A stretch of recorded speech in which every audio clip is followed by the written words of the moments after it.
आज हम देखेंगे एमएस वर्ड के अंतर्गत ओपन बुक लोगो डिज़ाइन तैयार करना कि अगर हमें कोई लोगो वर्ड के अंतर्गत डिज़ाइन करना है तो किस प्रकार से हम उसे डिज़ाइन कर सकते हैं।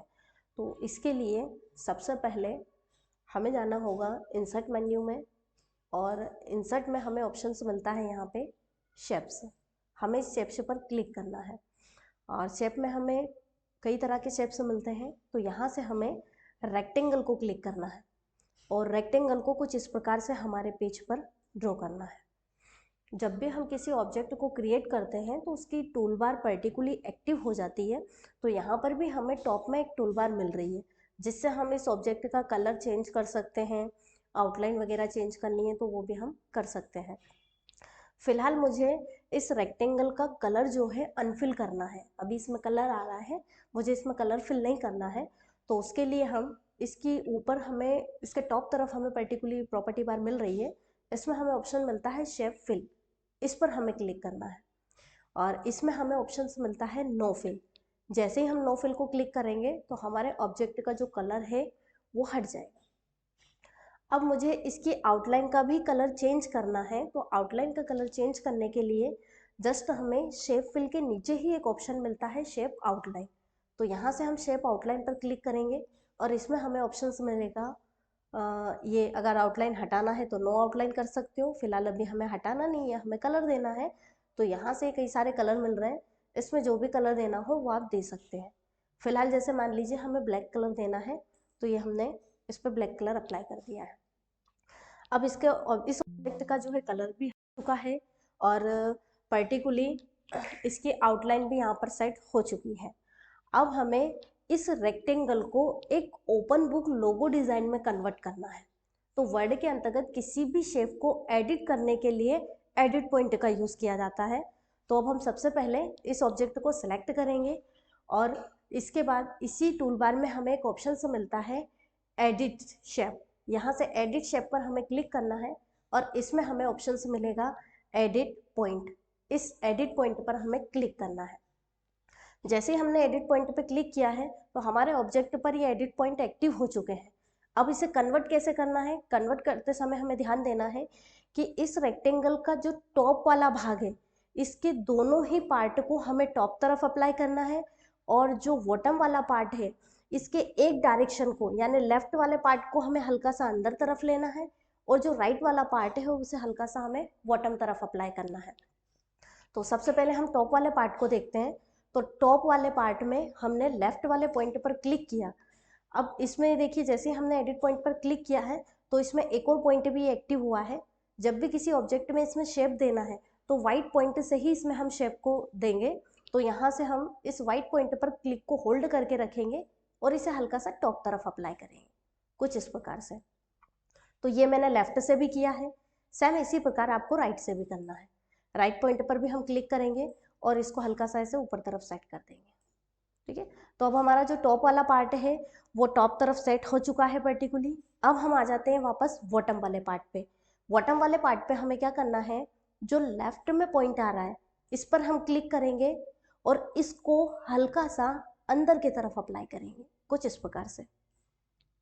और अब वापस से बॉटम वाले राइट हैंड वाले पॉइंट पर क्लिक करेंगे और इसको हल्का सा बॉटम तरफ अप्लाई करेंगे, बिल्कुल हल्का सा इस प्रकार के शेप में। इसको थोड़ा सा ऊपर से और हम थोड़ा हल्का सा सेट कर लेते हैं इसको कुछ इस प्रकार के लेआउट में। यहाँ से भी थोड़ा सा इसे थोड़ा सेट कर देते हैं इस प्रकार से उभरे हुए शेप में। ठीक है, ये हमारा रेक्टेंगल जो है कुछ इस प्रकार के लेआउट में सेट हो गया है। अब हम इसे सेलेक्ट करके थोड़ा सा डाउन तरफ सेट कर देंगे। अब हमें इसका डुप्लीकेट तैयार करना है। तो डुप्लीकेट तैयार करने के लिए हम कीबोर्ड से प्रेस करेंगे Ctrl+D, जिससे इसका एक डुप्लीकेट तैयार हो जाएगा।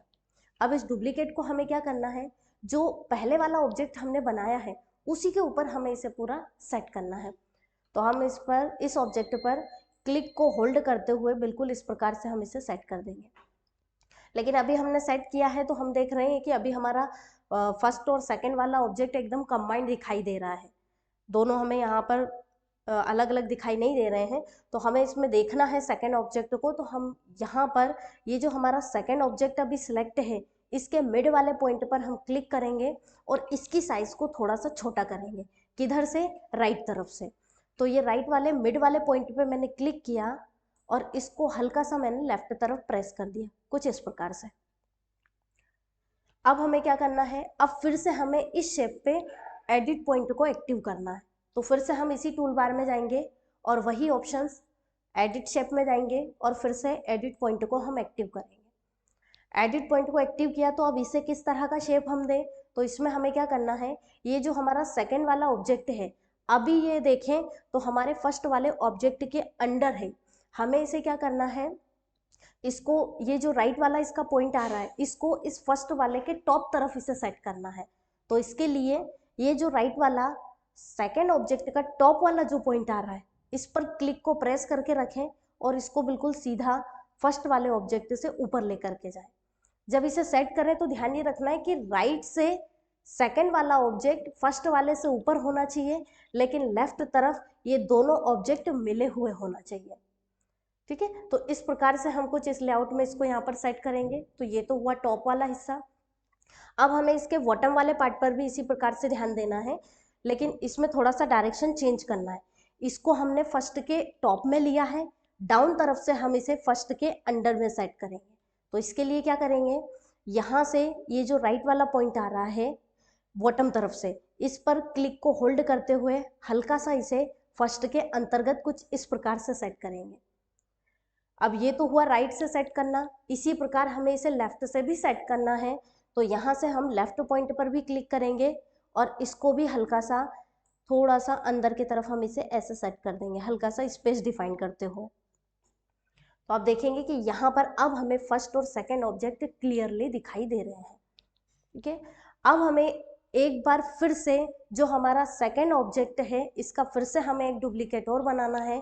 तो उसके लिए हम क्या करेंगे, फिर से इसी ऑब्जेक्ट को एक बार पहले तो बाहर क्लिक कर देना, फिर सेकेंड वाले ऑब्जेक्ट को सेलेक्ट करना और दोबारा से हम इसका कंट्रोल डी से डुप्लीकेट बनाएंगे और इस वाले डुप्लीकेट को भी सेम सेकेंड वाले ऑब्जेक्ट की तरह इस पर इस प्रकार से सेट कर देंगे। इसमें भी अब अगर हम देखें तो थर्ड वाला ऑब्जेक्ट दिखाई नहीं दे रहा है, तो इसे भी हम राइट तरफ से मिड के पॉइंट पर क्लिक को प्रेस करके और इसमें हल्का सा स्पेस सेट कर देंगे इस प्रकार से कोई। तो अब देखेंगे तो तीनों ऑब्जेक्ट हमारे अलग अलग दिखाई दे रहे हैं। ये दोनों स्पेस हमारे बराबर होना चाहिए, जितना फर्स्ट से सेकंड के बीच में है उतना ही सेकंड से थर्ड के बीच में होना चाहिए। सेम इसे भी टॉप तरफ से इसी डायरेक्शन में सेट करेंगे जैसा सेकंड वाला किया था, लेकिन अभी सेकंड वाले को हमने फर्स्ट के टॉप में लेके गए थे, इसी प्रकार थर्ड वाले को भी फर्स्ट और सेकंड दोनों के टॉप में लेकर के जाना है। तो इसके लिए फिर से हम एडिट शेप में एडिट पॉइंट को एक्टिव करेंगे और फिर से राइट वाले पॉइंट पर क्लिक को होल्ड करते हुए इसको टॉप तरफ लेकर के चलेंगे कुछ इस प्रकार से। अगर थोड़ा बहुत लेआउट चेंज होता है तो आप इसे हल्का सा सेट कर सकते हो शेप का लेआउट।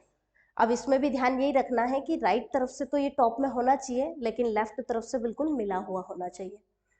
इसी प्रकार डाउन तरफ से भी यही ध्यान रखेंगे कि डाउन तरफ से भी ये सेकंड वाले ऑब्जेक्ट के इस प्रकार से अंडर में रहे। तो क्लिक को होल्ड करते हुए सेम इसको भी ऐसे ही हम सेट कर देंगे यहाँ पे, लेफ्ट एंगल से भी और राइट से भी। तो आप देखेंगे कि कुछ इस प्रकार से हमारा रेक्टेंगल एक डिफरेंट शेप में कन्वर्ट हो चुका है। अब हम इसे ओपन बुक लोगो बनाना चाह रहे हैं, तो अभी अगर हम देखें तो ये हमारे ओपन बुक का हाफ पार्ट तैयार हुआ है। अभी इसका हाफ पार्ट और हमें तैयार करना है, तो या तो हम दोबारा से सेम इसी प्रकार रेक्टेंगल वापस से लें और उसको फिर इसी तरह स्टेप बाय स्टेप शेप में कन्वर्ट करें, लेकिन उसमें टाइम ज़्यादा लगेगा। तो इससे अच्छा तरीका हमारे पास ये है कि हम इन्हीं तीनों ऑब्जेक्ट को ग्रुप करके इन्हीं का डुप्लीकेट तैयार कर लें। कैसे करेंगे, तो पहले हम एक बार बाहर क्लिक कर देते हैं, दोबारा से हमने सबसे पहले थर्ड वाले ऑब्जेक्ट को सिलेक्ट किया, फिर एक से ज़्यादा ऑब्जेक्ट को हमें सिलेक्ट करना है क्योंकि ग्रुप करने के लिए इन तीनों का सिलेक्ट होना ज़रूरी है। तो उसके लिए अगर हम सेकंड को सिलेक्ट करते हैं तो आप देखेंगे कि फर्स्ट का सिलेक्शन हट जाएगा। तीनों को ही हमें सिलेक्ट करना है, तो उसके लिए फर्स्ट ऑब्जेक्ट को आप सिलेक्ट करें, कीबोर्ड से शिफ्ट की प्रेस करें, सेकेंड ऑब्जेक्ट पे क्लिक करें, थर्ड पे क्लिक करें, शिफ्ट को प्रेस करके रखना है। आप देखेंगे यहाँ पे तीनों ऑब्जेक्ट सिलेक्ट हो चुके हैं।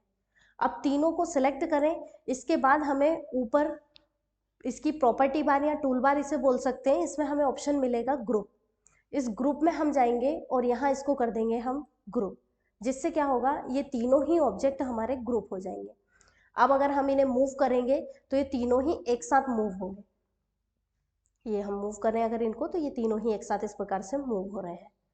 अब मुझे इन तीनों का ही डुप्लीकेट बनाना है, तो हम इन तीनों को हमने सेलेक्ट किया और कंट्रोल डी से इसका डुप्लीकेट बना देंगे। आप देख रहे हैं डुप्लीकेट बन चुका है, लेकिन डुप्लीकेट तो बना है पर वो सेम उसी एंगल में बना हुआ है जैसा पहले वाला बना हुआ था, जबकि मुझे इसको डिफरेंट अलाइनमेंट में सेट करना है। ये अगर राइट तरफ है तो इधर वाला पार्ट मुझे लेफ्ट तरफ रखना है। तो उसके लिए हम क्या करेंगे, जो डुप्लीकेट हमने बनाया है इस डुप्लीकेट के मिड वाले पॉइंट पे कर्सर रखेंगे और इसको लेफ्ट तरफ हम कुछ इस प्रकार से सेट करेंगे। क्लिक को होल्ड करते हुए माउस को लेफ्ट तरफ अप्लाई करेंगे, तो आप देखेंगे कि इसी शेप का डायरेक्शन यहाँ पर चेंज हो जाएगा। अब हमें इस ऑब्जेक्ट को सेलेक्ट करना है और दोनों ऑब्जेक्ट को कुछ इस प्रकार से मिला देना, इनकी आउटलाइनों को। इसके बाद ये जो फर्स्ट ऑब्जेक्ट है इसे सेलेक्ट करेंगे, इसके तीनों ऑब्जेक्ट ये जो हैं, और शिफ्ट के साथ जो राइट वाला अपना ऑब्जेक्ट है उसे भी हम शिफ्ट के साथ सेलेक्ट कर लेंगे, जिससे दोनों ही पार्ट इसके सेलेक्ट हो जाएंगे। और फिर से ग्रुप में जाकर के इसको हम कर देंगे यहाँ से ग्रुप। तो अब इसके दोनों ही पार्ट ग्रुप हो जाएंगे। अब अगर हम इसकी साइज को छोटा करें या बड़ा करें तो पूरी बुक का ही डिजाइन हमारा छोटा या बड़ा यहाँ पर प्रॉपर सेट होगा। तो इस प्रकार हम पर्टिकुलरली एक ओपन बुक लोगो डिजाइनिंग यहाँ पर बना सकते हैं। इसमें और भी कोई शेप वगैरह तैयार करके रखना है तो वो भी हम यहाँ पर रख सकते हैं। बाकी इस प्रकार हम किसी भी शेप को आसानी से बना सकते हैं और एडिट पॉइंट के द्वारा किसी भी शेप को किसी डिफरेंट शेप में कन्वर्ट करना है तो वो वर्ड के अंतर्गत बहुत आसानी से कर सकते हैं।